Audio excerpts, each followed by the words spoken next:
আসসালামু আলাইকুম সবাইকে, কেমন আছেন সবাই? আশা করছি সবাই ভালো আছেন। আলহামদুলিল্লাহ আমরা অনেক ভালো আছি। বাংলা ভিলেজ লাইফের আরও একটা ছোট্ট মিনি ব্লগে আপনাদের সবাইকে স্বাগতম জানিয়ে আজকের ভিডিওটা শুরু করতে যাচ্ছি।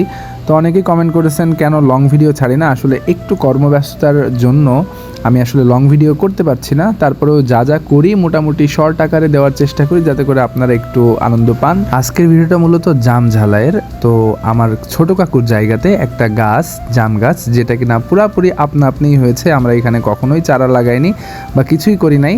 তো আল্লাহর অশেষ রহমত, এটা আমাদের এই গাছটা থেকে এই বছর অনেক জাম হয়েছিল এবং আমার সেজো কাকু ঢাকা থেকে আসার পর সেই জামগুলোই আমরা লগা দিয়ে পেড়ে নিচ্ছিলাম।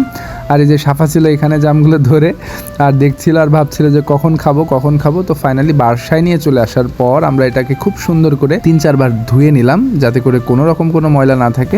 পরিষ্কার করা জামগুলো গামলার ভিতরে ঢেলে আমরা বেশ কিছু মশলা এখানে আসলে ইউজ করেছিলাম। আসলে বেশ কিছু বলবো না, শুধু বিট লবণটা ইউজ করেছিলাম এবং এমনি আমরা নর্মাল যে সাদা লবণটা খাই সেটাই ইউজ করছিলাম, কারণ এটাতে খুব বেশি মশলা দিলে হয়তো স্বাদটা নষ্ট হয়ে যাইতে পারে।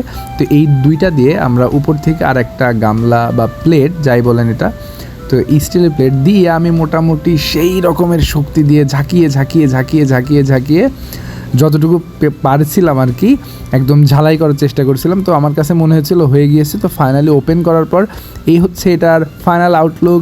আর দেখে তো পুরো আমার এখন ভিডিও আমার জিভায় পানি চলে আসছে এখনই দেখে। মাশাআল্লাহ সেই একটা টেস্ট ছিল সিরিয়াসলি। তো ভিডিওটি ভালো লাগলে অবশ্যই লাইক করবেন। টাটা।